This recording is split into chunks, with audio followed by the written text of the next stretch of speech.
આપનું વીટીવી ન્યૂઝમાં મહામંથનની સાથે હું છું રાધા। મહામંથનમાં આજે એક ખૂબ મહત્વના મુદ્દા પર ચર્ચા કરવી છે અને એ મુદ્દાના બે અલગ અલગ પાસા, એક જૂની પદ્ધતિ અને એક નવી પદ્ધતિ। આ બંનેની વચ્ચે પીસાતો ક્યાંક માણસ એ કેવી રીતે પીસાય છે, શું છે આખું, એના વિશે વાત કરીશું। વ્યાજના વિષચક્ર વિશે વાત કરવી છે। હવે બે પ્રકારમાં લોકો આવી રીતે ફસાતા જાય છે। એક તો એ જૂની પદ્ધતિ કે જ્યાં ક્યાંકથી વ્યાજે રૂપિયા લાવે અને પછી એ રૂપિયા એટલા પરત આપી દીધા છે, વ્યાજ આપવામાં આવી રહ્યું છે, તેમ છતાં વ્યાજની માંગ કરે છે। બીજી તરફ વાત આજનો આધુનિક સમય એટલે કે લોન લેવા જાય છે તો ત્યાં કેવી રીતે એક વ્યક્તિ ફસાય છે। ક્રેડિટ કાર્ડનો જે ઉપયોગ કરે છે તો પહેલા તો બહુ સારું લાગે છે, પરંતુ પાછળથી એ વ્યક્તિની હાલત શું થાય છે, કેટલો દેવામાં આવી જાય છે। જો ખરેખર આ તમામ વાતમાં પૂરતું જ્ઞાન નથી તો પછી આ એક બહુ જ મોટી ઝાડ સમાન આખી વાત સામે આવે છે। વ્યાજનું વિષચક્ર અને ખાખી દેવદૂત છે। વાત સુરેન્દ્રનગરના ધ્રાંગધ્રાથી લઈ મોરબી સુધી એટલે કે ગુજરાતમાં વ્યાજખોરીનો કાળો ચહેરો સામે આવ્યો છે। 2023 થી લોક દરબાર પોલીસે શરૂ કર્યો હતો, ત્યારથી લઈ અત્યાર સુધી કેટલાય કિસ્સાઓ અત્યાર સુધી વ્યાજખોરીના સામે આવ્યા છે। લોકોની મજબૂરીનો ફાયદો ઉઠાવી માણસના લોહીના છેલ્લા ટીપા સુધી નીચોવી લેતા આ ઝાડે આજે અનેક પરિવારોને પીખી નાખ્યા છે। પણ શું આપણે આ આતંકને રોકી શકવા માટે અસમર્થ છીએ? વ્યાજના વિષચક્રમાં ફસાયા પછી મૃત્યુ સિવાય કોઈ રસ્તો નથી? આવા સવાલો છે તો એના જવાબ છે ના। યાદ રાખજો, તમે જ્યારે આ વિષચક્રમાં ફસાવ છો ત્યારે તમારી પડખે ગુજરાતની ખાખી, ગુજરાતનું ગૌરવ, ગુજરાતની પોલીસ ઉભી છે। ધ્રાંગધ્રામાં લારી ધારક પાસેથી 30% જેટલું વ્યાજ અલગ અલગ 7 જેટલા લોકો વસૂલતા હતા, ધમકીઓ આપતા હતા આરોપીઓને, ત્યારબાદ એ આરોપીઓને જેલના સળિયા પાછળ ધકેલી દીધા। તો મોરબીથી પણ આ જ એક પ્રકારનો કિસ્સો સામે આવ્યો હતો, જે એક હોટલ સંચાલક જેમણે પોતાના બિઝનેસ માટે 37 લાખ રૂપિયા લીધા હતા અને એ 37 લાખના 74 લાખ રૂપિયા તેમણે પરત કરી દીધા, તેમ છતાંય ત્રાસમાંથી મુક્તિ ન મળી, અંતે કંટાળી જિંદગીથી હારી ગયા। અને આવી તો ગુજરાતની કેટલીય ઘટનાએ, મોરબી, ધ્રાંગધ્રા જેવી તો કેટલીય ઘટના સામે આવી છે જે આખાના આખા પરિવારો પીંખાઈ ગયા છે। જ્યાં વ્યાજખોરો ખાલી પૈસા નથી લેતા, આ માણસની આશા, માણસનું માન અને આખું જીવન ગળી જાય છે। પણ આવા અંધકારમય કિસ્સાની વચ્ચે એક આશાનું કિરણ પણ સામે આવ્યો છે। આશાના કિરણ સમાન એક કિસ્સો જ્યાં સુરેન્દ્રનગરમાં એક પરિવાર માટે પોલીસ દેવદૂત બનીને સામે આવી છે। કારણ કે સામાન્ય રીતે લોકો ડરતા હોય છે કે વ્યાજે પૈસા લીધા છે, ક્યાં સમાજની વચ્ચે આવીશું, ક્યાં પોલીસની વચ્ચે આવીશું, ક્યાં મામલો બધા લોકોની વચ્ચે લઈને જઈશું, અને એ જિંદગીથી હારવું એમને વધારે સરળ લાગતું હોય છે। પણ આ કિસ્સો થોડીક હિંમત આપશે તમામ લોકોને। 8 વર્ષથી વ્યાજખોરના ત્રાસની નીચે દબાયેલા પરિવારે જ્યારે આશા ગુમાવી દીધી ત્યારે માત્ર 6 કલાકમાં, જી હા, માત્ર 6 કલાકમાં પોલીસે અંદાજે 52 લાખ રૂપિયાનું 35 તોલા સોનું પાછું અપાવી અને ન્યાય આપ્યો છે। આ આંકડા છે એ આંકડા ગંભીરતાને સાબિત કરે છે। હવે વ્યાજખોરો સામાન્ય રીતે 5 થી લઈ અને 20%, કદાચ એનાથી પણ વધારે માસિક વ્યાજ વસૂલે છે, એટલે કે એક એવી ચક્રવૃદ્ધિ ઝાડ જેમાંથી બહાર નીકળવું લગભગ અશક્ય બની જાય છે જો એકવાર ફસાયા પછી। છેલ્લા 1 વર્ષમાં ગુજરાતમાં અંદાજે 150 થી વધારે આવા લોકો ત્રાસથી કંટાળી આત્મહત્યાનો પ્રયાસ તેઓ કરી ચૂક્યા છે। જો કે ગુજરાત પોલીસે વર્ષ 2023 થી લઈ 2026 દરમિયાન વ્યાજખોરો વિરુદ્ધ રાજ્યવ્યાપી એક ઝુંબેશ શરૂ કરી છે। 2500 થી વધારે લોક દરબારો યોજ્યા। માત્ર અમદાવાદમાં જ એક દિવસમાં 1500 થી વધારે લોકો ફરિયાદ લઈ અને પોલીસની પાસે પહોંચ્યા હતા। સમગ્ર ગુજરાતમાં વ્યાજખોરો વિરુદ્ધ ગુનાઓ દાખલ થયા। હવે માત્ર મની લેન્ડર્સ એક્ટ નહીં, પરંતુ આઈપીસી બીએનએસની કલમ હેઠળ ખંડણીની કલમો લગાવવામાં આવી રહી છે। 10 વર્ષ સુધીની સજાની જોગવાઈ, એટલે આ બધી વસ્તુ ખૂબ કડક કરી દેવામાં આવી છે પોલીસ તરફથી। હવે સવાલ આ તમામ વસ્તુ આ કિસ્સા બાદ એક એ થઈ રહ્યો છે કે આવી પરિસ્થિતિ ઊભી જ કેમ થાય છે? આટલા આગળ વધ્યા તેમ છતાંય લોકોને હજુ એ વ્યાજખોરો પાસે જવાની કેમ જરૂર પડે છે? શા માટે એક સામાન્ય માણસ બેંક કે પછી સત્તાવાર સંસ્થાઓના બદલે વ્યાજખોરોના દરવાજે જાય છે? શું કારણ છે કે ઈચ્છાઓનું વળગણ એ માણસને દેવાના દરિયામાં ધકેલી દે છે? અને આજે કોઈ પણ વસ્તુ લેવી છે અથવા તો બાજુવાળાએ કંઈક લીધી છે, દેખાદેખીના સમયમાં તરત જ ક્રેડિટ કાર્ડ યુઝ કરી લઈએ છીએ, પરંતુ એનું પૂરતું જ્ઞાન નથી તો પછી એ ક્યાં સુધી પહોંચાડે છે એનો પણ એક અંદાજ આપણે લગાવવો ખૂબ જરૂરી છે। સ્પેન્ડ નાઉ, પે લેટર, આ જે સંસ્કૃતિ છે, જે શબ્દો છે, ક્રેડિટ કાર્ડને બહુ સહેલું બનાવી દીધું છે. પણ એની પાછળનું કડવું સત્ય પણ જાણવું જરૂરી છે કે અહીંયા પણ 36 થી 48% સુધી જેટલું એ વાર્ષિક વ્યાજ લેવાય છે, જે લગભગ એ ગલીના વ્યાજખોર જેવું જ છે. મિનિમમ ડ્યુ ભરવાની આદત એક એવી જાળ છે કે જ્યાં માણસને લાગે છે કે હું તો બચી રહ્યો છું, પરંતુ હકીકતમાં એ માણસ વધુ ફસાઈ રહ્યો છે. Hidden charges, late fee, CIBIL score, આ બધી જ વસ્તુનો જે પ્રભાવ પડી રહ્યો છે, એક નવી પ્રકારની આધુનિક વ્યાજખોરી છે. આ એક આશીર્વાદ પણ છે. વ્યાજખોરીની વાત નથી કરતા, આશીર્વાદ પણ છે, પરંતુ જો એનો સાચો ઉપયોગ કરતા આવડતું હોય તો. આ સમગ્ર વિષચક્રમાંથી બહાર નીકળવાનો રસ્તો શું છે? કારણ કે ગલીના વ્યાજખોરો પણ આ રીતે હેરાન કરે છે, અને જો પૂરતું જ્ઞાન નથી ને ક્રેડિટ કાર્ડને એ જે રસ્તાઓ અપનાવવામાં આવી રહ્યા છે, તો પણ માણસની આ જ દયનીય હાલત છે. અને જો આની વાત કરીએ તો પછી બેંકમાં જાય છે તો એ સામાન્ય માણસ કેટલા ધક્કા ખાય છે.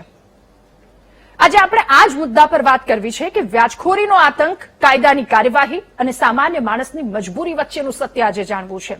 જ્યાં એક તરફ ખાખી ન્યાય અપાવી રહી છે અને બીજી તરફ સમાજને જાગૃત થવાની હવે તાતી જરૂર છે.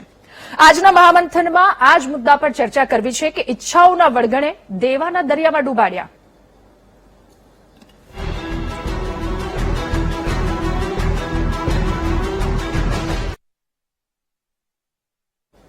ત્યારે એ કિસ્સા વિશે આજે વાત કરવી છે. આપ સૌ કોઈને બતાવો છે કે આપણે ત્યાં કહેવાય છે કે જ્યારે આશાના તમામ દ્વાર બંધ થઈ જાય ત્યારે ઈશ્વર કોઈક ને કોઈક સ્વરૂપે મદદે આવે છે. સુરેન્દ્રનગરના આ પરિવારની મદદે પોલીસ આવી. કલ્પના કરો એ લાચારીની કે જ્યાં 3 લાખના બદલામાં 18 લાખ રૂપિયા ચૂકવ્યા પછી પણ વ્યાજખોરોની ભૂખ નથી સંતોષાતી. એ લગ્નનું 35 તોલું સોનું એ હોમાઈ જાય છે અને અંતે કોઈ જ રસ્તો નથી બચતો એ દંપતી પાસે. અને જ્યારે એ અંતિમ પગલા તરફ જાય છે ત્યારે દંપતી પોલીસ સ્ટેશન પહોંચે છે, પોલીસ એની મદદે આવે છે અને ધ્રુસકે ને ધ્રુસકે આ દંપતી પોલીસ સ્ટેશનમાં રડે છે. માત્ર 6 કલાકમાં વ્યાજખોરોને કાયદાનું ભાન કરાવી એ લાખોની કિંમતનું સોનું રિકવર કરી એ પીડિત બહેનના હાથમાં સોંપ્યું. જ્યારે પૂજાબેને એસપી સાહેબના ઓવારણા લઈને કહ્યું કે તમે આજે ભાઈની ફરજ નિભાવી છે, હવે દર રક્ષાબંધને હું તમને રાખડી બાંધીશ. પોલીસની આ સરાહનીય કામગીરી કે જેણે સાબિત કરી દીધું છે કે જો પોલીસ ધારે તો ગમે તેવા માફિયાઓને નરમ પાડી શકે છે.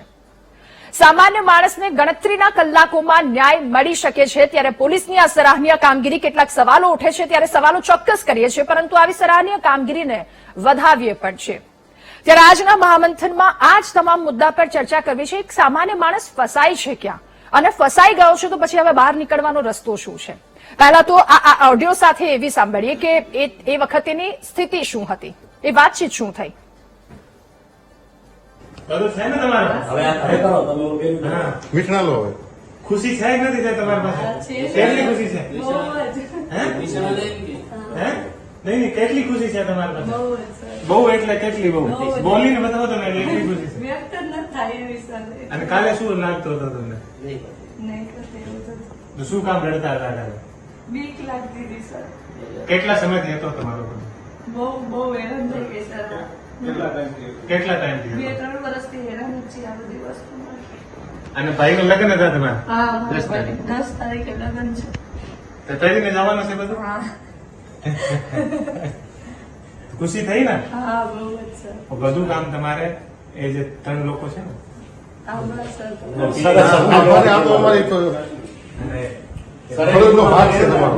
ફરજનો ભાગ. તમારો તો મોટો આભાર. તમને રક્ષાબંધનના દિવસે મળી શકું સર. હા હા, મળી શકો. અમારા માટે તમે કાલે 12 વાગે આવ્યા અને સાંજે કેટલા વાગે? 6 વાગે. 6 કલાકમાં તમારો બધું થઈ ગયું. હજી 3 વર્ષમાં નતું થતું ઈચ્છા બધા. જે 3 વર્ષમાં નથી થયો, 6 કલાકમાં થયો કે નથી થયો? હા, થઈ ગયું. તો બસ જીવન. તો એ લોકો સોનું લઈને ભાગી ગયા. બેનનો સોનો પરત નથી આપતા અને બેન પાસેથી 51 લાખ રૂપિયા એ લોકો 18 લાખ રૂપિયા એ લોકો લઈ લીધા અને અત્યારે હેરાન કરીને અને બધું સોનું પચાવવા માંગતા હતા અને બીજા 15 થી 20 લાખ રૂપિયા એ લોકો માંગતા હતા. તો એ કાલે અમારી પાસે આવ્યા તો સિટી એ ડિવિઝન પીઆઈ સોલંકી અને આને સાથે સ્ટાફ મળીને અને 6 કલાકની અંદર તમામ જગ્યાથી જે સોનું હતું, છેલ્લા 5 થી 7 વર્ષથી આ બેનની આ સમસ્યા હતી, તો પોલીસ દ્વારા ફક્ત 6 કલાક કે અંદર મહેનત કરીને તમામ સોનાના જે દાગીના છે લગભગ 50 થી 60 લાખ રૂપિયાના એ અત્યારે બેનને પરત લાવીને આપ્યા છે. તો ક્યાંક ને ક્યાંક મજબૂરીથી લીધેલા એ પૈસાએ કોરોના બાદ ત્યારબાદ કેટલાય એવા કિસ્સાઓ સામે આવ્યા. જોકે એ પહેલા પણ ઘણા બધા એવા કિસ્સાઓ હતા. અને બીજી તરફ આજનો આ સમય અને આજના સમયમાં ઈચ્છાઓનું વળગણ સાથે ક્યાંક એ પણ કહી શકીએ કે મહિનો પૂરો કેવી રીતે કરવો, એક નોકરિયાત વર્ગ અને એ આખો એક મહિનો પૂરો ન થાય એના માટે ક્યાંક ને ક્યાંક એક ક્રેડિટ કાર્ડ યુઝ કરવામાં આવે છે. પરંતુ જો પૂરતું જ્ઞાન નથી તો માણસ એ વિષચક્રમાં ફસાય છે. એટલે આમાં બે પ્રકારની પરિસ્થિતિ છે. એક બેંક પાસેથી જો લોન લેવા માટે જાય છે એક સામાન્ય માણસ કે જેની પાસે પુરાવાઓ માંગવામાં આવે છે. હવે ઇન્સ્ટન્ટ એટલા બધા સામાન્ય માણસની પાસે પુરાવાઓ નથી. કેટલાય કરોડો લઈને ભાગી ગયેલા લોકો કે જેમની પાસેથી એ રીતે ઉઘરાણી નથી કરવામાં આવતી જે રીતની ઉઘરાણી એક સામાન્ય માણસ પાસે કરવામાં આવે છે. જો કે બેંક છે તો એના નીતિ નિયમો પ્રમાણે ચાલવાની છે. પરંતુ અહીંયા થાકેલો માણસ કે જે આવી રીતે વ્યાજખોર પાસે જાય છે અને ત્યાં ગયા પછી એની શું હાલત થાય છે આપણા સૌ કોઈની સામે છે.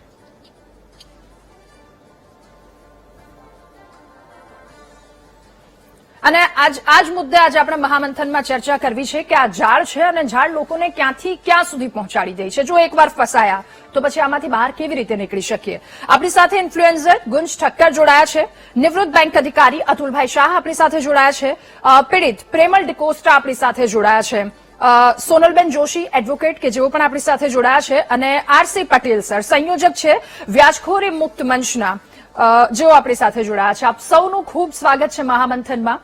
ગુંજ, શરૂઆત આપનાથી કરવી છે. વ્યાજખોરીની વાત એક તરફ કરી, બીજી તરફ એ બેંક કે જ્યાં પણ એક સામાન્ય માણસ કેટલાય વાર આંટા મારે છે પરંતુ એની હાલત શું થાય છે આપણને સૌ કોઈને ખબર છે. એ મળે છે પરંતુ એટલી ઇઝીલી નથી મળતું, એટલા માટે એમને ત્યાં જવું પડે છે. હવે જૂના વ્યાજખોરો એ લાકડી ધોકા વડે માણસને લૂંટે છે અને અત્યારનું જો એક ક્રેડિટ કાર્ડ અથવા તો આ જે ફેસિલિટીઝ છે એના પર વાત કરીએ તો ક્યાંક એ હિડન ચાર્જીસ હોય છે કે પછી ટર્મ્સ એન્ડ કન્ડિશન કે જ્યાં ક્યાંક અમુક લોકોને નથી ખબર હોતી, આવી રીતે લૂંટે છે. તો આ બંને વચ્ચેનો તફાવત સાથે જ્ઞાન હોવું કેટલું જરૂરી છે? જ્ઞાન is power, knowledge is power. હું રેગ્યુલરલી કહેતો હોઉં છું. આજે ક્રેડિટ કાર્ડ છે ને, ક્રેડિટ કાર્ડ ઇઝ અ બૂન. એનાથી સારો આશીર્વાદ કોઈ છે નહીં. કેમ સરકાર કિસાનો માટે કિસાન ક્રેડિટ કાર્ડની યોજનાઓ લાવે છે? કારણ કે કિસાનોને મહિનાનું ક્રેડિટ ઉપર અગર જો પૈસા મળી જાય છે તો પછી એનાથી એ લોકો એ પૈસા પોતાના ધંધામાં રોકાણ કરીને પછી એ ધંધાથી આવકથી પેમેન્ટ કરી શકે. પણ ફસાઈ જવાનું ક્યારે થાય છે? ફસાઈ જવાનું ક્યારે થાય છે? જ્યારે કોઈ પણ વ્યક્તિ ક્રેડિટ કાર્ડના ફાઇન પ્રિન્ટ નથી વાંચતા. આજે ક્રેડિટ કાર્ડ આપણે લઈએ છીએ ને તો ટેકનિકલી જોવા જઈએ તો 45 દિવસ સુધી એમાં આપણે ₹1 વ્યાજ ભરવાનું નથી હોતું. એના પોઈન્ટ્સ, એના 45 દિવસનો ફ્રી ક્રેડિટ પીરિયડ, આ બંનેમાં અગર આપણે જો અંદર જતા રહ્યા અને આજકાલ જે નાની ઉંમરના બાળકોને કોઈ પણ ક્રેડિટ ચેક કર્યા વગર ક્રેડિટ કાર્ડ મળી જાય છે ને, એ અગર ક્રેડિટ હંગ્રી બિહેવિયરમાં કરે છે, જેમ તમે પહેલા કીધું કે બાય નાવ પે લેટર કરે છે અને પછી ક્રેડિટ કાર્ડ વાપરે છે, વિચારતા નથી કે આ પૈસા મારે ચૂકવવાના બી છે. તો એવા સંજોગોમાં શું થાય? 36 થી 48% વ્યાજ વાર્ષિક, એટલે દર મહિને 3 થી 4% વ્યાજ ભરવાનું આવે. એટલે અગર ખાલી મિનિમમ પેમેન્ટ કરે ને તો પણ એ એવા વ્યાજના જંજાળમાં ફસી જાય ને કે પછી એ પેમેન્ટ કરવું ડિફિકલ્ટ થઈ જાય. અનલેસ એન્ડ અન્ટિલ તમને નોલેજ નથી કે આ કઈ રીતે વાપરી શકાય ત્યાં સુધી તમે એને ના વાપરવું જોઈએ. પણ જો નોલેજથી વાપરશો તો આપણા માટે ફાયદાકારક રહેશે. ઓકે, તો એ કેટલું આશીર્વાદરૂપ છે એના વિશે પણ આપણે ચર્ચા કરીશું. ફરી એકવાર આપની પાસે આવીશ. પ્રેમલભાઈ, હવે આપની પાસેથી જાણવું સમજવું છે. પહેલા તો આપને ખૂબ થેન્ક યુ કે આપ લોકોની સામે આવ્યા છો. હવે આપના થકી એક મેસેજ લોકો સુધી પહોંચશે કે જો એકવાર ફસાઈ ગયા તો પછી આવું ડરવાની જરૂર નથી. આપની પાસેથી આપને એ કિસ્સાઓ જાણવા છે, સમજવા છે કે કયા પ્રકારની પરિસ્થિતિમાં મુકાયા હતા જે તે વખતે, આપને ત્યાં જવાની જરૂર શા માટે પડી, એ શું સમય હતો અને બહાર કેવી રીતે નીકળ્યા? કોરોના પછી પ્રાઇવેટ કંપનીઓમાં જોબ નીકાળી દેવામાં આવ્યા. પછી બીજી જોબ મળી અને છોકરાનું એજ્યુકેશન માટે અમારે લોન લેવી પડી. એ લોન લેવા માટે અમે ક્રેડિટ કાર્ડ અને પર્સનલ લોનમાં ફસાયા. અને પ્રાઇવેટ કંપનીમાં આજે એવું છે કે તમે જેમ જેમ ઉપર આગળ વધો એમ પછી તમને એ નીચે નવા માણસો લઈ લે છે અને તમને નીકાળી મૂકે છે. હવે મારી એજ પ્રમાણે 50 વર્ષની એજ થઈ ગઈ અને મારી હમણાં જોબ જતી રહી 31 જાન્યુઆરીએ. અને ઓલરેડી હું પર્સનલ લોન અને ક્રેડિટ કાર્ડ લોનમાં ફસાયેલો હતો. હવે આ દરમિયાન નવી જોબ મળવી મુશ્કેલ છે આ એજમાં જલ્દી તરત જ.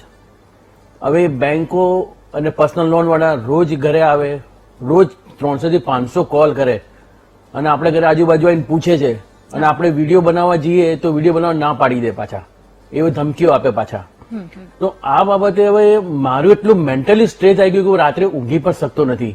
મગજની અંદર એટલા બધા ખ્યાલો આવે છે, સુસાઇડના ખ્યાલ આવે છે. કેમ કે હવે આગળ ઘર કેવી રીતે ચાલશે, જયારે આપણી જોડે પૈસા જ નથી તો હું લોન ચૂકવીશ કેવી રીતે? જેમાં આપણે નોકરી પણ નથી.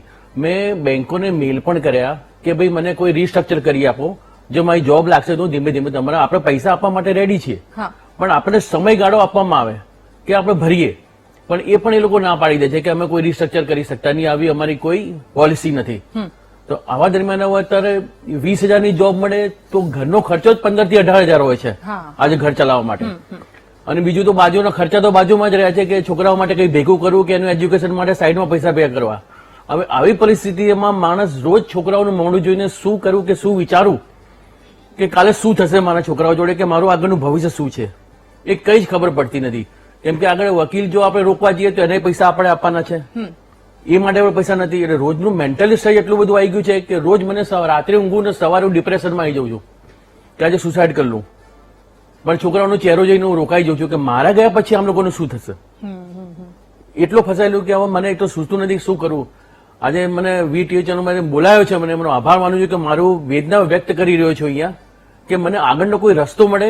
અને મારી કણે કેટલા બધા લોકો ફસાયેલા છે, સુરત, રાજકોટ ને બધી જગ્યાએ ઘણા બધા આવે છે. આજે હું જ કર્જા મુક્તિ અભિયાનમાં રોકાયેલો છું, ત્યાં આગળ ઘણા બધા લોકોને મેસેજો આવે છે, લોકો મેન્ટલી સ્ટેટમાં ગયેલા છે, લોકો સુસાઇડની વાતો કરે છે, પણ આનો કોઈ રસ્તો નીકળે એ હું અપેક્ષા રાખું છું. પ્રેમલભાઈ, તમે ક્યાંય વાતચીત કરી આ વાતને લઈને કે આમાંથી કોઈ રસ્તો મળે અથવા તો કોઈ ટાઈમ મળે એટલો કે એટલા ટાઈમ પીરિયડમાં તમે આ બધી વસ્તુ ચૂકવી શકો? કોઈ અધિકારી, કોઈ પોલીસ પાસે મદદ માંગી, કોઈ પણ આપે રસ્તો અપનાવ્યો છે આ વચ્ચે? નહીં, જયારે મેં એપ્લિકેશનો કરી અને મેલ કર્યો તો રાણી પોલીસ અને સુભાષગીર પોલીસ મને સહયોગ બહુ સરસ આપ્યો છે કે પ્રેમલભાઈ તમારા ઘરે કોઈ પણ આવે તમે બોલાવી લોજો, પણ તમે સુસાઇડનો ખ્યાલ મગજમાંથી નીકાળી દો, અમે તમારી પડખે ઉભા છીએ. આ વાતે એમને મને ચોક્કસ સહાનુભૂતિ આપી છે આ લોકોએ. બેંકોને મેં મેલો કર્યા છે કે મને રીસ્ટ્રક્ચર કરી આપો, અત્યારે મારી પોઝિશન નથી. એ લોકોનો કોઈ જવાબ એવો જ આવે છે કે આવી કોઈ પોલિસી છે નહીં અમારી જોડે કે રીસ્ટ્રક્ચર કરીએ. અને સેટલમેન્ટ માટે વાત કરવા જઈએ તો આપણે જો પૈસા છે તો સેટલમેન્ટ તાર કરી શકો, કોઈ જોગવાઈ જ નથી કે આપણે એની જોડે સેટલમેન્ટ કરીએ કોઈ વસ્તુ. ઓકે પ્રેમલભાઈ, જે આપ અત્યારે વાત કરી કે જે ખ્યાલ આવી રહ્યા છે, જે વિચારો આવી રહ્યા છે, બિલકુલ એ સમયમાં જો કોઈ પણ વ્યક્તિ હોય તો એમની માનસિક સ્થિતિ આ જ પ્રકારની હોવાની છે, પરંતુ જિંદગી જંગ છે અને એનો છેલ્લો ઉપાય એ નથી. ક્યાંક ને ક્યાંક એટલી ભલે ટફ ફાઇટ આપવી પડે પરંતુ એમાંથી નીકળી જશો લોકોની મદદની સાથે. અતુલભાઈ, હવે આપની પાસેથી જાણવું સમજવું છે કે એક વ્યક્તિ આવી રીતે ફસાય છે, હવે એ બેંકના ધક્કા ખાય છે, બેંકના ધક્કા ખાધા પછી વ્યાજખોરની પાસે જાય છે, એ વ્યક્તિની હાલત શું? આપે તો ઘણા બધા આવા કિસ્સાઓ જોયા હશે, સાંભળ્યા હશે. હા, એટલે પ્રેમલભાઈએ જે ઓપ્શન લીધો ને એજ્યુકેશન આપણે માટે ક્રેડિટ કાર્ડનો, એના કરતા જો એમને એજ્યુકેશન લોન લીધી હોય તો શું છે કે એજ્યુકેશન લોન સ્ટુડન્ટના નામે હોય છે અને તે સ્ટુડન્ટે જ ભરવાની હોય. એનો કોર્સ પૂરો થાય પછી ત્યાં સુધી એનું વ્યાજ પણ ભરવાનું નથી હોતું, તો એમના પર આ બોજો ના હોત. અને સરકારી બેંક પણ 4, 5 લાખ, 7 લાખ સુધીની લોન વગર કોઈ ગેરંટી આપે છે.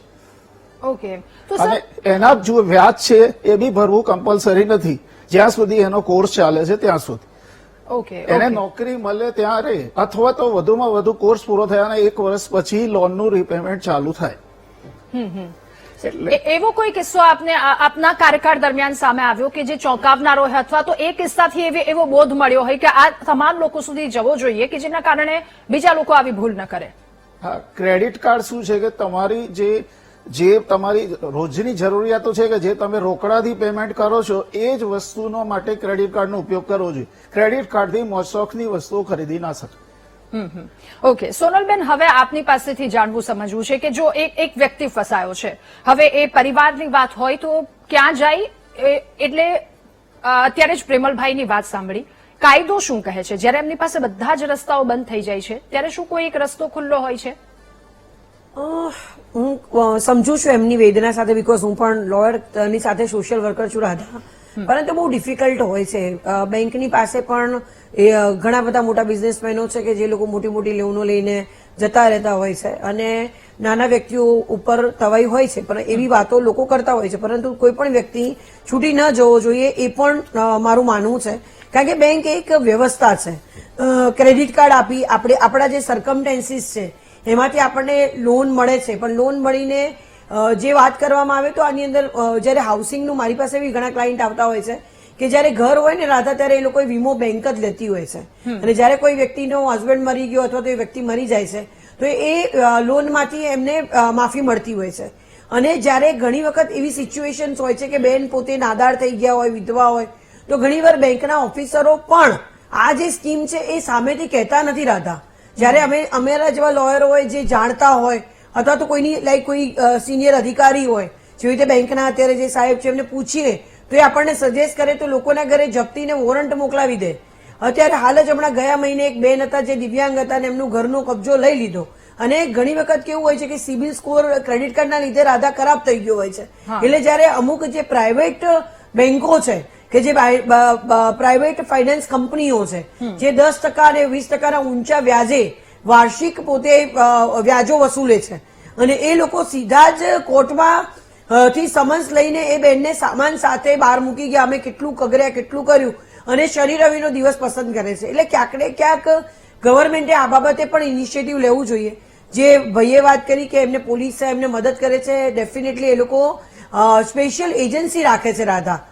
જયારે આ પૈસા જે પર્સનલ લોન લીધી હોય અથવા તો જયારે વ્હીકલ લોન લીધી હોય, ગાડીઓ સીઝ કરવાની હોય, તો એમાં અમુક લોકો ગુંડા તત્વો જેવા લોકો રાખતા હોય છે જે તમારા ઘરમાં આવીને જબરજસ્તી દરવાજાને હાથે કરીને લાત મારે અથવા તેમનો દેખાવ એવો હોય, આજુબાજુ જોરથી બૂમો પાડે, તમને ડિફેમ કરવાની કોશિશ કરે, જેથી તમે દબાણમાં આવીને તમે એના પૈસા આપી દો, તમે જે વસ્તુ છે એ તમારી વેચાઈ જાય, ઘર મૂક્યું હોય ગીરવે તો તમને સામે ને સામે એને મૂકીને લીધું તે ઘર તમે આપી દો. આવી ઘણી બધી ઘટનાઓ રાધા બનતી હોય છે.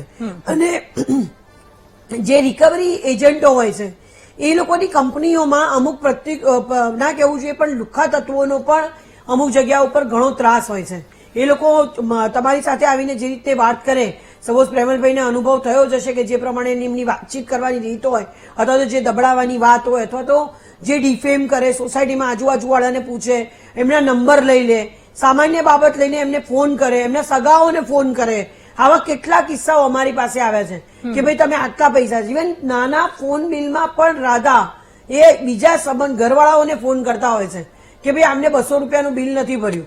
એટલે સાવ આવી રીતનું જે વર્તન છે, જે પૈસા માટે કે જાણે વ્યક્તિ ભાગી જવાનો છે, સમટાઈમ એની પાસે ટાઈમ ના હોય, આઉટ ઓફ ઇન્ડિયા ગયો હોય, ઘણા લોકો ફ્રસ્ટ્રેશનમાં આવીને આપણી પાસે એવું થાય કે ભાઈ એ 2000નું અથવા તો 3000નું બહારનું બિલ ભરવાનું હોય, બિઝનેસમેને આપણને એમ કે બેન તમને 10,000 આપે નોટિસ મોકલો. આ લોકો જે રીતે અમારા સગાવાલાને ફોન કરીને કહે છે કે બિલ ભરો તમે. એટલે આવા ઘણા બધા કિસ્સાઓ અમારી સાથે પણ આવા જોવા મળ્યા છે અને ઘણું જોયું છે. કાયદો કહે છે પણ કાયદાની સાથે સાથે રિકવરી જે એજન્સીસ છે રાધા, એની ઉપર હું વીટીવીના માધ્યમથી પ્રકાશ પાડીશ કે ગવર્મેન્ટ ઇનિશિયેટિવ લે, પોલીસ આની અંદર ઇન્વોલ્વ થાય. કેટલા લોકો તમે રિકવરી એજન્ટોએ રાખ્યા છે કે કંપનીઓ જે છે એમને કેટલા લોકોને હાયર કર્યા છે, એમનો ગુનાહિત ઇતિહાસ છે કે નહીં, એમનું વર્તન કેવું છે, જેવી રીતે ઘણા ચેન્જીસ અત્યાર સુધીમાં રાધા આવ્યા છે. પોલીસમાં અત્યારે જોયું આપણે બહુ સારામાં સારું ઉદાહરણ આપણે અત્યારે જોયું. અને જે આ પ્રમાણેનો જે કાયદો છે કે 10%, હવે હું પર્ટિક્યુલર કોઈ કમ્યુનિટીનું નામ નથી દઈ શકું એમ કારણ કે સોશિયલ આજે ટીવીના માધ્યમથી, પરંતુ અમુક જે પર્ટિક્યુલર કોમના લોકો છે એ લોકો વ્યાજનો જ ધંધો કરે છે રાધા, અને આપણે સૌ જાણીએ છીએ. અને 10%થી નીચે વ્યાજ લેતા નથી, રસ્તામાં ઉભા રાખીને. આનાથી બી વધારે કહું તો પર્ટિક્યુલર એરિયાનું નામ દઈશ ચાંદલોડિયા, કે જેમાં રાજસ્થાનથી લોકો, ઘણા લોકો મિસ્ત્રી છે જે કમાવા આવ્યા છે, એમને 10,000 રૂપિયાનું વ્યાજ કદાચ લાખ 2 લાખ ભર્યા છે. અને એ લોકોને એટલું ટોર્ચર કરવામાં આવે, રસ્તામાં જતા હોય એને ઉભો રાખવામાં આવે, બાઇકની ચાવી લઈ લેવામાં આવે, એને મારવામાં આવે, એને એરિયામાં કહેવામાં આવે અને આનું ઘર ખાલી કરાવડાવો અને ભાડે ઘર ના આપો. પર્ટિક્યુલર એરિયાની અંદર અમુક જે કોમોના લોકો છે ખાલી માત્ર ને માત્ર સવારે મોંઘીદાટ ગાડીઓ, બાઇકો, ગુંડાગીરી કરીને વ્યાજનો ધંધો કરે છે. કાયદો ગવર્મેન્ટ અવશ્ય લાવી છે, પરંતુ આ લોકોને ડામવા ખૂબ જરૂરી છે, કારણ કે આના લીધે દબાયેલો, કચડાયેલો ગરીબ વર્ગ ખૂબ જ પસ્તાઈ રહ્યો છે. ઓકે, હા જી. એટલે એક વાત એ આવે, જો સામાન્ય માનવતાની વાત કરીએ તો આપણને બાળપણથી એક સંસ્કાર, એક વાત એ શીખવે છે કે આ પૈસો આવી રીતે લેવામાં આવે તો એ પચશે ક્યાં, કેવી રીતે? કેમ કે લોકોના કાળજા કકડતા હોય અને એ ઘરમાં બાળકોની શું હાલત હોય, એ બાપ તમને આવી રીતે પૈસા આપતો હોય તો ક્યાંક થોડીક માનવતા રાખવાની જરૂર છે. બહુ ચોંકાવનારી વાસ્તવિકતા એમણે બતાવી. આરસી પટેલ સર, હવે આપની પાસેથી જાણવું, સમજવું છે ગ્રાઉન્ડ રિયાલિટી શું છે, વાસ્તવિકતા શું છે. આપ વ્યાજખોરી મુક્તિ મંચની સાથે જોડાયેલા છો, આટલા વર્ષોનો આપનો અનુભવ શું કહે છે? શું માત્ર 2 થી 3 મહિના પૂરતી આખી ડ્રાઈવ ચલાવવામાં આવે છે અથવા તો જે અભિયાનો હાથ ધરવામાં આવે છે એટલું પૂરતું છે કે હજુ આમાં ઊંડાણમાં ઉતરવાની જરૂર છે? જી ધન્યવાદ આજનો વ્યાજખોરીનો આ મુદ્દો રાખવા બદલ. અને સોનલબેને જે વક્તવ્ય જે ડિબેટ કરી એ સૌથી ઉત્તમ પ્રકારની વાત કરી અને ગ્રાઉન્ડ રિયાલિટીની વાત કરી. એમાં પણ જો હું તમને કહું કે હું બે ત્રણ વર્ષથી આ વ્યાજખોરી મુક્તિ મંચની કામગીરી કરું છું. સમાજની અંદર ચોક્કસ વ્યાજે લેવાનું અથવા તો કામ કાઢવા માટે પૈસા લેવાનું અમુક વ્યાજ સુધીનું વર્ષોથી ચાલતું હોય છે. હવે જે રીતે કીધું એમ કે બેંકો પણ આવા બદમાશ માણસોને ઉઘરાણી માટે રાખે છે ને એ એટલા નિર્લજ્જ માણસો હોય છે કે કદાચ કેટલીક વખત જે તે પૈસા લેનારનું પરિવાર પણ દુઃખી થઈ જાય છે. એવા પ્રકારનું નિર્લજ્જ વર્તન વાણી કરતા હોય છે. સાથે સાથે હું તમને કહું કે સરકારની જે બેંકો છે એ બેંકોની વ્યવસ્થાની અંદર સામાન્ય નાગરિક કોઈ પુરાવા પૂરા પાડી શકતો નથી. અને જરૂરિયાત તો દરેકને છે, પૈસા લેવાની જરૂરિયાત તો ઉભી થાય છે, પણ એનું જો મર્યાદિત નિયત કરેલું વ્યાજથી વધારે વ્યાજ, સાહેબ હું તમને કહું કે એક મારો મારવાડી મિત્ર હતો, એણે એક જણના પાસેથી 5 લાખ, એક જણને 5 લાખ કંઈ આપ્યા છે સાહેબ. 5 લાખનું 57 લાખ રૂપિયા એણે કાઢ્યા. 57 લાખ. એટલે વ્યાજખોરોમાં અમુક કોમ, જે સોનલબેને વાત કરી, અમુક વિસ્તારોની વાત કરી. હું તમને કહું અમદાવાદ પૂર્વની અંદર હિન્દી ભાષી લોકો વ્યાજનો મોટો ધંધો કરે છે. હવે બીજી વાત કે ચાંદલોડિયા અને એ વિસ્તારની જગ્યાએ ત્યાં પણ પર્ટિક્યુલર એક કોમ એવી છે કે જે સવારે ઉઠીને બગલાની પાંખ જેવા કપડાં પહેરી અને વ્યાજ અને એ પણ એટલા નિર્લજ્જ હોય છે કે પરિવાર સુધી પહોંચી જાય છે. એ માણસને મારે છે, એનું લૂંટી લે છે, પચાઈ લે છે, ઘર ખાલી કરાવી દે છે, નોકરીવાળી જગ્યાએ જઈને એની બબાલ કરે છે, સમાજના પ્રસંગમાં આવીને ઉભા થઈ જાય છે. આ પ્રકારનું તમામ પ્રકારનું, અને ક્યારેય એ 35% 40% સુધી વ્યાજ વસૂલતા હોય છે. હવે એ વર્ગ કચડાઈ રહ્યો છે સાહેબ. જેણે વ્યાજે પૈસા લીધા છે એની પોતાની પહેલે જ આર્થિક સ્થિતિ નબળી હતી. કોઈ કામ કાઢવા માટે કે કોઈ પ્રયોજનથી એણે એ પૈસા લીધા છે, પણ ક્યારે એના ચોપડા બંધ થતા જ નથી. એણે જમા કરાવેલી રકમ ક્યાંય ઉધારવામાં આવતી જ નથી. અને બીજી વાત કરું કે પ્યોરલી ગુંડાગીરી ચાલે છે. સરકારે જયારે 23ની સાલની અંદર જે દરબાર યોજ્યા, ડીસીપી સાહેબ ને એસપી સાહેબના અંડરમાં કાયદો બનાવીને લોક દરબાર જે યોજ્યા, એ ખરેખર આમ તો એક પ્રકારનું કહેવાય તો આશીર્વાદરૂપ કાર્ય કર્યું છે. કેમ કે એ વખતે લોક દરબારની અંદર સામાન્ય નાગરિકોને એક હિંમત મળી અને એ લોકોએ જઈને દરબારની અંદર મુક્તપણે વાત કરી તો લગભગ માણસોને સાચા હતા એમને પોલીસે ખૂબ મદદ કરી છે. અને આજે પણ એ પ્રથા ચાલુ, એ નિયમ ચાલુ છે. પણ થોડોક હું એમ કહું છું કે 25-26ના વર્ષની અંદર લોક દરબારના કાર્યક્રમોની વાત થોડી ધીમી પડી હોય એવું લાગે છે. હું તો સરકારને અને પોલીસને વિનંતી કરું કે તમે લોક દરબાર દર મહિને ભરો અને એના માટે દરેક પોલીસ સ્ટેશનની અંદર વ્યાજખોરો, જેમ પ્રોહિબિશન બુટલેકરોનું લિસ્ટ હોય છે એમ વ્યાજખોરીનો ધંધો કરનારા જે લોકો ધ્યાન ઉપર આવે એમનું એક લિસ્ટ બનાવો, એમને યાદી બનાવો અને દર અઠવાડિયે એમને ત્યાં રેડ કરો. અને જેથી કરીને આ પ્રકારની, અને લોકો પણ મુક્ત મને પોલીસ પાસે જાય, એમની સાચી વ્યથા રજૂ કરે. પોલીસ એમને મદદ કરવા બેઠેલી છે અને ચોક્કસ મદદ કરશે અને જનતાના આશીર્વાદ લેશે. અતુલભાઈ, ફરી એકવાર આપની પાસે જેવી રીતે વરવી વાસ્તવિકતા આપે જોઈ કે ગ્રાઉન્ડ રિયાલિટી શું છે. હવે બેંક પાસે જાય છે લોકો, આટલું લીગલી જવાનો એક પ્રયત્ન કરે છે, ત્યાંય કેમ આટલું બધું વસ્તુ સામે આવી રહી છે? હવે જો એક સામાન્ય માણસ, એક લારી ધારક અથવા તો નાનો એવો ગલ્લો ચલાવતો હોય એ વ્યક્તિ જેને કઈ લોન લેવી છે 1-2 લાખ રૂપિયાની, ડોક્યુમેન્ટેશનનો આખો એક પહાડ ઉભો કરી દેવામાં આવે છે, પ્રૂફ એની પાસે માંગવામાં આવે છે, એટલી બધી વસ્તુઓ મૂકી દેવામાં આવે છે કે કદાચ એ કામ કરતા કરતા 10 દિવસ તો કમાશે શું ને ખાશે શું? આટલું બધું જટિલ કેમ છે આ બધી વસ્તુ? જે છે ગવર્મેન્ટની, એમાં 10 લાખ સુધી પહેલા હતી, હવે 20 લાખ કરી છે. એમાં ભાગ્યે જ કોઈ દસ્તાવેજની તમારે જરૂર છે. તમે પાન ગલ્લો ચલાવતા હોય, આપણે શાકની લારી ચલાવતા હોય તો જેવી તમારી જરૂરિયાત 50,000 થી લઈને 20 લાખ સુધીની લોન વગર કોઈ ગેરંટી વગર કોઈ સિક્યોરિટી આપવામાં આવે છે અને એમાં સિમ્પલ વ્યાજ 9 થી 10% હોય છે. સર, આટલું સરળતાથી આટલું પ્રેમથી બેંકમાં કોણ સમજાવે છે? જ્યારે એક સામાન્ય માણસ જાય છે તો કોણ સમજાવે છે કે આ તમારી પાસે ઓપ્શન છે, તમે આ જશો તો બહુ જ સરળતાથી તમને મેડમ, હું રસ્તો પોતે મળી તો જશે? બ્રાન્ચ મેનેજર રહી ચૂકેલો છું. બેંકનું નામ કે પ્લેસનું નામ નહીં, બિલકુલ આપણે નથી જોતું, પણ શું તમને એ રિયાલિટી લાગી રહી છે કે કારણ ચલો કે આપણે 100% માંથી કહીએ, હું જ્યારે- 50% તો હશે ને આવા લોકો કે હા, મારે જેટલું- પોતાનો અનુભવ કહું તો હા. હું જયારે એસટી સ્ટેશનેથી ઉતરું અને રિક્ષામાં બેસું તો સૌથી પહેલા રિક્ષાવાળાને જ પૂછું કે આ રિક્ષા કેટલામાં આવે છે? તો એ કહે કે સાહેબ 3.5 લાખની આવે. તો મેં કીધું કઈ રીતે લીધી? તો કે સાહેબ હપ્તા, મેં તો કે ભાડાથી લીધી છે. તો મેં કીધું તું મારી પોતાની રિક્ષા કેમ ના લે? તો કે સાહેબ કોણ આપે? તો મેં કીધું હું આપીશ. તો કે સાહેબ કઈ રીતે? મેં કીધું તું આપણે જો આપણે માઇનોરિટી કોમ્યુનિટીનો હોય તો 15% તને સબસિડી મળે અને શેડ્યુલ કાસ્ટમાં આવીશ તો 25% સબસિડી પણ મળશે, પણ 3 વર્ષ રેગ્યુલર હપ્તા ભરવા પડે. સર, ક્યાંય આવી રીતે શું એવા સેમિનાર અથવા તો એવા કોઈ વ્યક્તિ બેસે છે કે જેના કારણે લોકો જ્યાં ગ્રાહક આવે છે અને એને આવી સચોટ માહિતી આપે? હા, લોન મેળા અમે યોજીએ છીએ.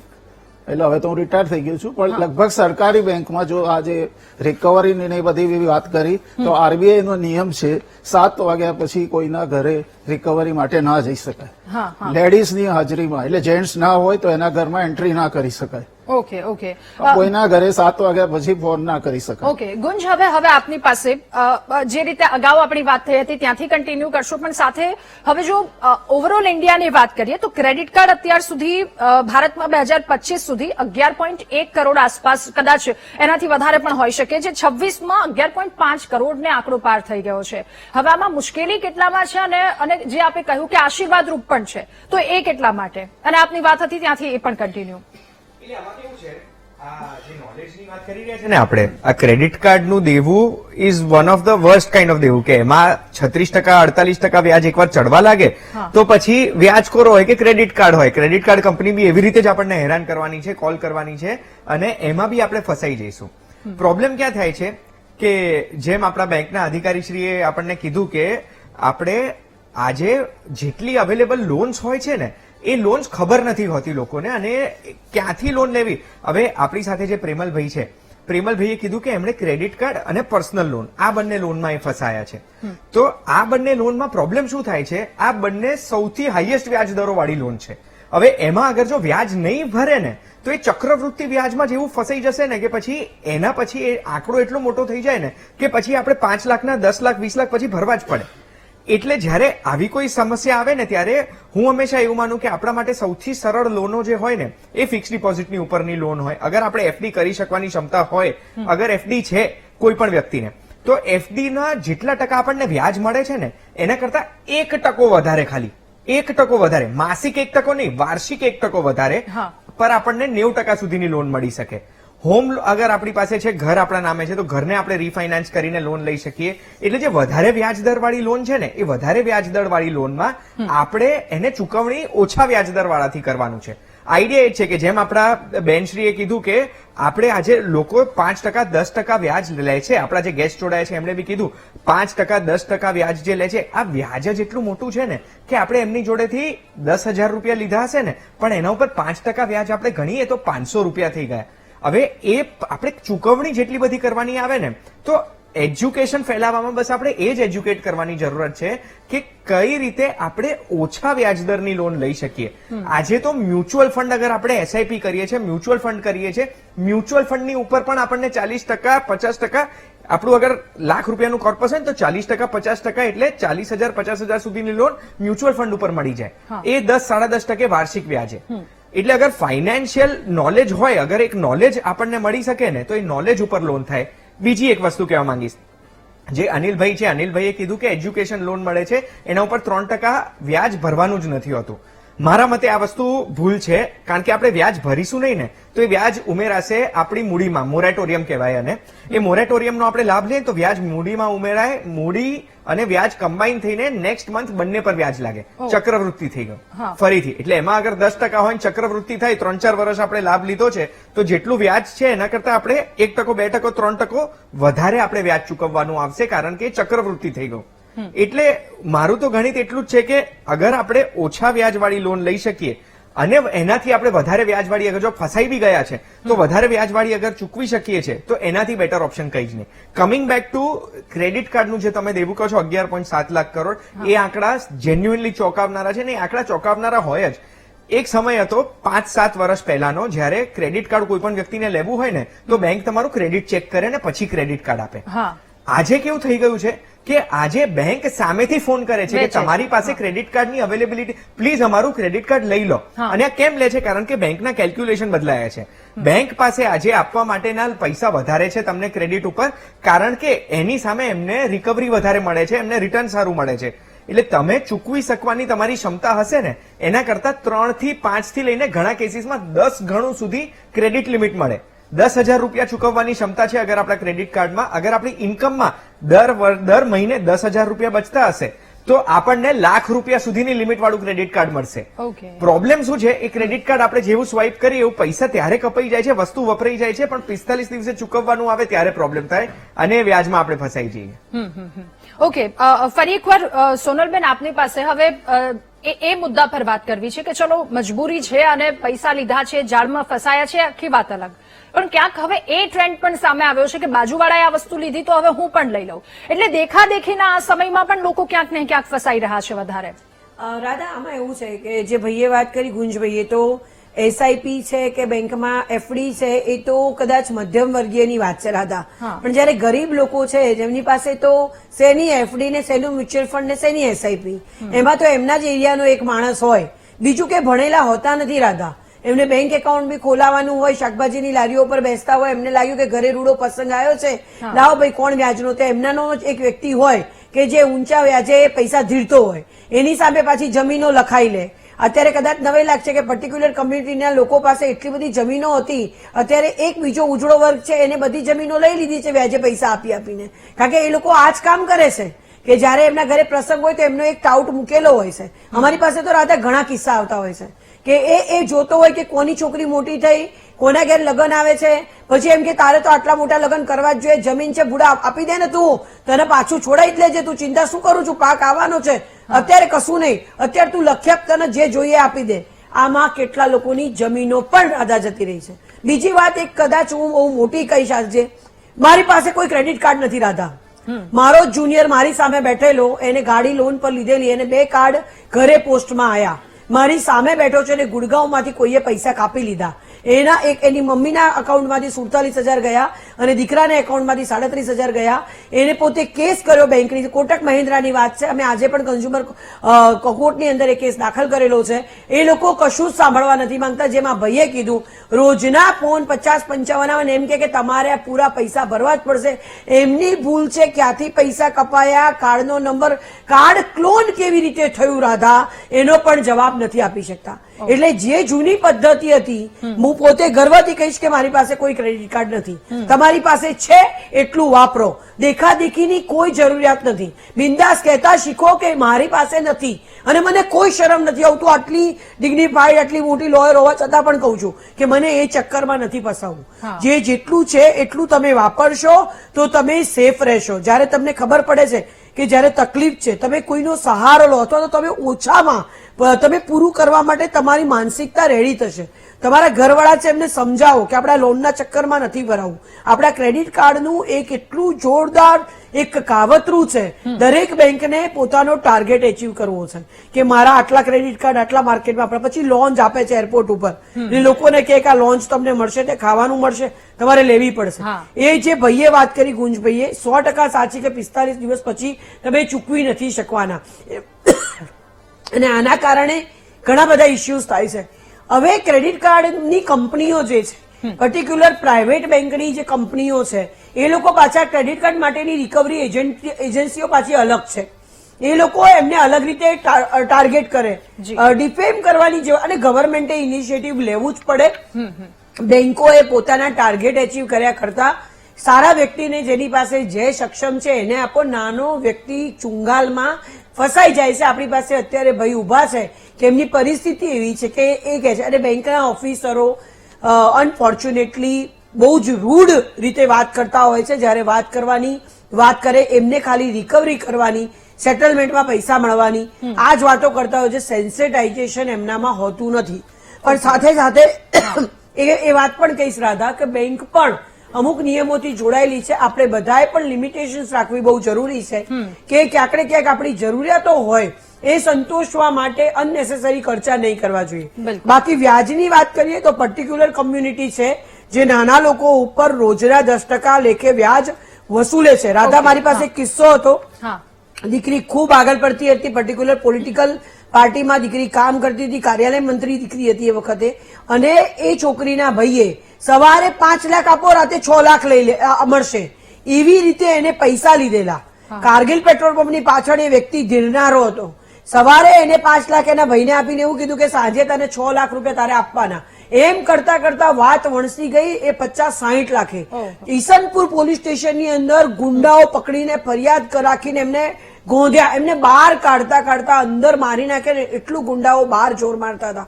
એ છોકરીએ મને કીધું કે બેન તમે આવો, મારા પપ્પા ગરડા છે, એ પણ અંદર જતા રહે. અમે ગયા ત્યારે મને ગુંડાઓએ બહાર ધમકી આપેલી કે તમને પતાવી દઈશું. એટલે જે લોકો આવી રીતના જે વ્યાજે કરે છે, રાધા, બિલીવ તો કરો, સવારે 5 લાખ, સાંજે 6 લાખ, 1 લાખ વ્યાજ એક દિવસનું કેવી રીતે આપવાનું? એટલે આ ઘટના બનેલી અને આ ઘટના સત્ય હકીકતે અમદાવાદની છે. આ મેં બીજી વાત કરી જે ચાંદોડિયાની, એ પણ એક મિસ્ત્રી હતા. એમને રડતા રડતા કીધેલું કે આ મારી પરિસ્થિતિ આવી છે, મહિને 10% કે મેં જે પૈસા લીધા તેનાથી હું 100 ગણા પૈસા ચૂકવી ચૂક્યો છું, તથા બી વ્યાજનું વ્યાજ, આ નહીં ચાલે. આવી ઘટનાઓ બની રહી છે. ગવર્મેન્ટે ઇનિશિયેટિવ લીધું, પોલીસ ઇનિશિયેટિવ ખૂબ સારું લઈ રહી છે, પણ જે પટેલ સાહેબે કીધું જે પ્રમાણે એવરી મંથ આ યોજે, અને આ લોકો પાસે લાયસન્સ ખાલી કહેવાના હોય છે કે અમે ફાઇનાન્સના લાયસન્સ લેવા પડતા હોય છે. રાધા, એના વગર તમે વ્યાજનો ધંધો ન કરી શકો. એ લીધા પછી બી 10% વ્યાજનો ધંધો તમે ન જ કરી શકો, એ ઇનલીગલ છે. છતાં પણ એ લોકો કરે છે. એના માટે ગવર્મેન્ટે અને પોલીસે કંઈક કરવું જોઈએ. પ્રેમલભાઈ, જે અત્યારે સોનલબેને વાત કરી કે બહુ જ રૂડલી બિહેવ કરે છે, લેવાવાળા હોય છે, જો લીગલ વે થી જાઓ છો તો એ અનુભવ આપની પાસેથી પણ જાણવા છે કે કેવી રીતે આ પઠાણી ઉઘરાણી અથવા તો આ ઉઘરાણી કરે છે. પહેલા તો મેડમ એ લોકો જો આવે છે ને તો કોઈ એમનું આઈડી લાયસન્સ કે કોઈ લેટર બતાવતા નથી, એ જોરથી બૂમાબૂમ કરે છે.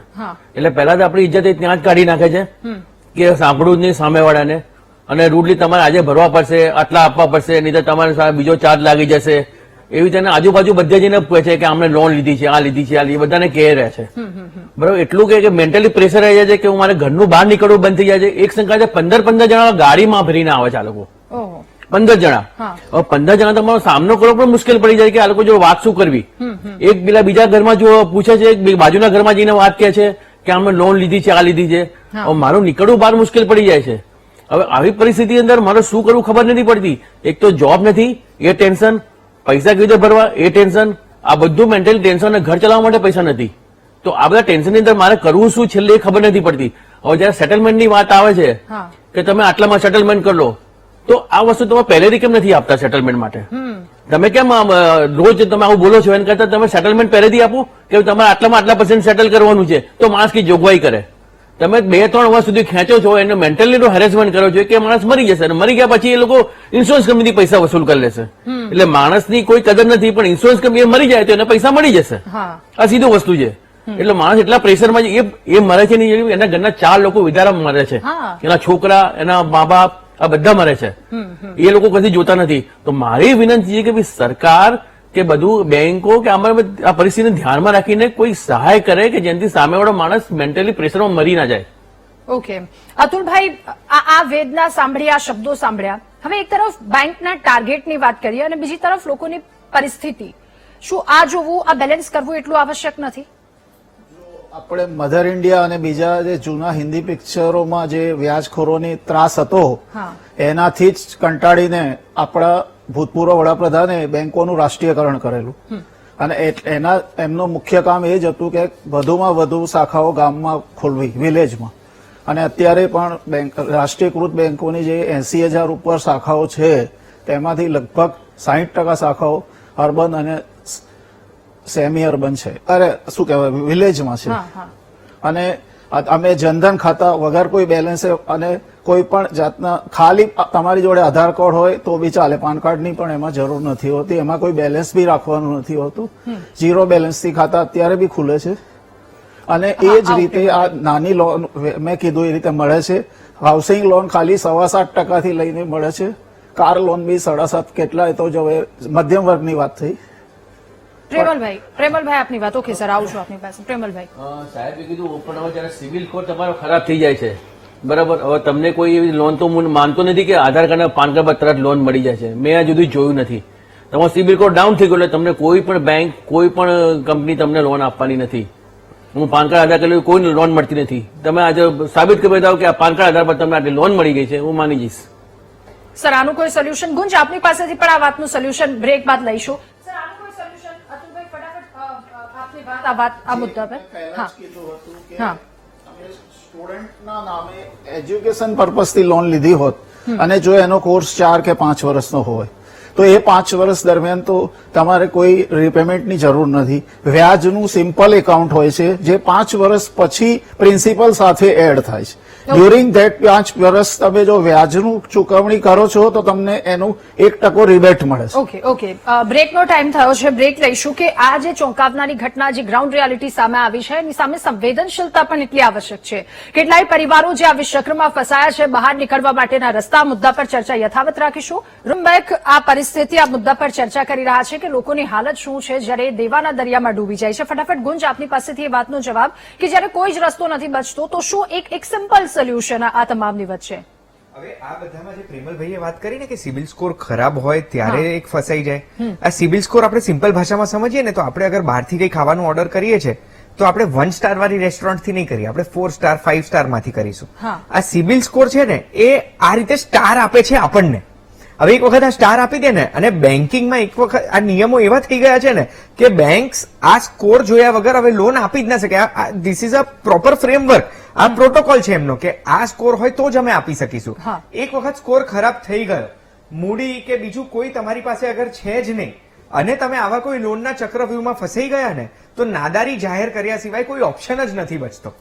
એ જ છેલ્લો ઓપ્શન છે ને નાદારી એક વખત જાહેર કરી દીધી તો સિબિલ તો ખરાબ થાય જ છે. આપણે ઇન્ડિયન આ બધું નાદારી ને એ બધું છે ને આ વેસ્ટર્ન કલ્ચરમાં આવે છે.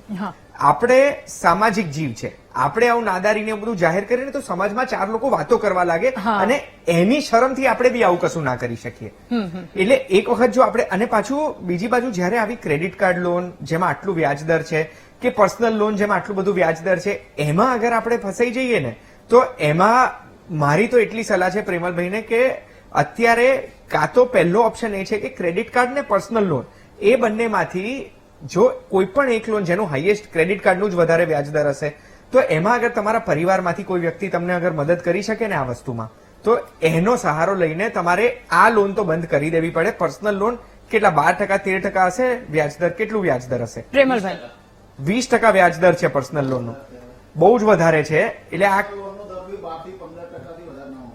એટલે આ જે 20% છે ને આ તમે કોઈક NBFC પાસેથી લોન આવી હશે. પેલા એપ્સ આજકાલ વધી ગયા છે, જે એપ આપણે કોઈ બી એપ આપણને કહે કે અમે તમને લોન આપી દઈએ જાણ્યા કર્યા વગર, ખાલી પેન કાર્ડ એન્ટર કરીએ, KYC કરાવીએ ને તો મને લાગે છે હવે પ્રેમલભાઈ ચિંતા કરવાની જરૂરત નથી તમારે.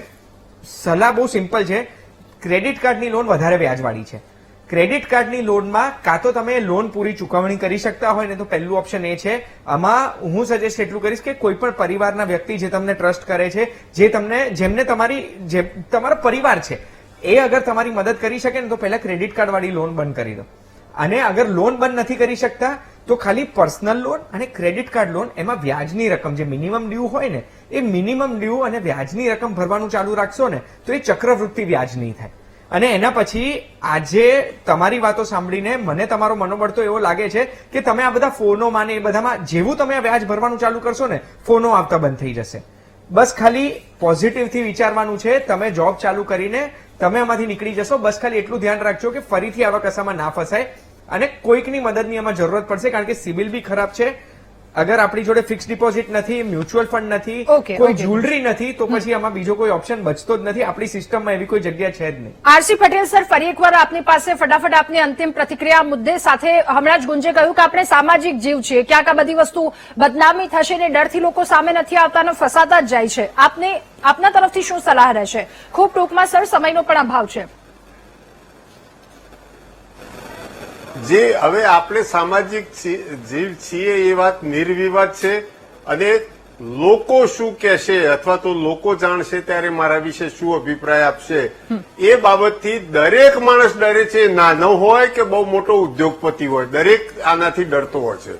હવે આમાંથી શું થાય છે કે કોઈ એટલું બધું વજન વધી જાય છે, દેવું વધી જાય છે, એના ઉપર પૈસા વધી જાય છે કે શરૂઆતમાં કોઈને કહેતા નથી, કોઈ સગાવાલાને વાત કરતા નથી, અને જ્યારે આ સ્થિતિ આવે ત્યારે કોઈ અંતિમ પગલું ભરવા તરફ અથવા તો એમના સાથે કોઈ મારપીટ થાય ત્યારે લોકો જાણતા હોય છે. એટલે સૌથી પહેલી વાત એવી છે કે લોકોએ પોતાની તાકાત હોય એટલું જ લેવું જોઈએ. ખાનગી લોકો પાસે ક્યારેય વ્યાજે લેવા માટે જવું ના જોઈએ, અને વ્યાજખોરો ઉપર સરકાર સખતમાં સખત આ રાક્ષસોને સખતમાં સખત રીતે કામ લે, કેમ કે આ રાક્ષસો તો લોહી પીનારા છે, કોઈની દયા નથી ખાતા, એમના ઘરની આબરૂ પણ લે છે, એમના પૈસા પણ લે છે, બધું જ લે છે. એટલે મહેરબાની કરી અને સરકાર આની અંદર ઇન્ટરફિયર કરે ને પોલીસ કોઈ પણ માણસ દુખિયારો આવે તો એને બરોબર સાંભળે.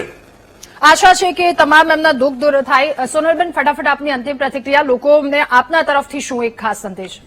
જરૂર ના હોય તો લોન ન લેવી જોઈએ, ક્રેડિટ કાર્ડ રાખવાની કોઈ જરૂર નથી. દરેક મા બાપને સલાહ આપીશ કે તમે પણ પોતે ક્રેડિટ કાર્ડ ન વાપરો કે જેના કારણે આપણને આપણી પાસે પૈસા નથી અને જે વાપરવાનું મન થાય છે અને પાછળથી ચૂકવીશું એ ન હોવું જોઈએ. કોઈ પણ માણસ તમને ફોન કરે છે તો તરત જ કાપી નાખો, એ લોભામણી જાહેરાતોમાં તમે ના આવશો. બીજી વાત એ છે કે ગવર્મેન્ટ ઇનિશિયેટિવ લે, જેની પાસે ક્ષમતા છે ચૂકવી શકવાની એને લોન આપે, અને નથી કોઈ વ્યક્તિ ગરીબ છે કે જે નથી ચૂકવી શકે તો એના માટે ગવર્મેન્ટ પોતે એ બેંકોની અંદર એવી એક પોલિસી અથવા તો એવી એક લોન સંસ્થા ચાલુ કરે કે જેની કારણે આવો જે ગરીબ વર્ગ છે જે એના આધારે એ જીવી શકે. અને જે બીજી માળખાકીય જે બધા ગુંડા તત્વો છે 10% વાળા ને જે 5% વાળા છે એ લોકો માટે ગુના નોંધે અને એ લોકોને જેલમાં પૂરવાની વ્યવસ્થા. બિલકુલ, આપ સૌનો ખૂબ આભાર મહામંથનમાં અમારી સાથે જોડાવા બદલ, આ મુદ્દા પર ચર્ચા કરવા બદલ, અને આખી પેનલ આજની કે જેમના તરફથી ક્યાંક ને ક્યાંક લોકોને મદદ કરવાની એ પ્રવૃત્તિ ચાલુ છે કે લોકો આ પ્રકારની મુશ્કેલીમાં મુકાયા છે. તો આ તમામ લોકો જે આજે મહામંથનમાં જોડાયા હતા તેમના તમામ એવા પ્રયત્નો અત્યાર સુધી રહ્યા છે અને આગળ પણ એ લોકોની મદદે આવ્યા છે. તો એક તરફ આ વ્યાજખોરનું વિષચક્ર, જેટલા વ્યાજખોર અત્યાર સુધી સામે આવ્યા છે એને ડામવા માટે પોલીસ તરફથી પ્રયત્નો પણ કરવામાં આવી રહ્યા છે, પરંતુ બીજી તરફ એક નાગરિક તરીકે આપણે પણ જાગૃત થવાની જરૂર છે કે જરૂર કેટલી છે અને શું લઈએ છીએ અને શું ગુમાવીએ છીએ. આ સાથે મહામંથનમાં હાલ બસ આટલું જ. વધુ સમાચાર અપડેટ્સ માટે આપ જોતા રહો VTV ન્યૂઝ. નમસ્કાર.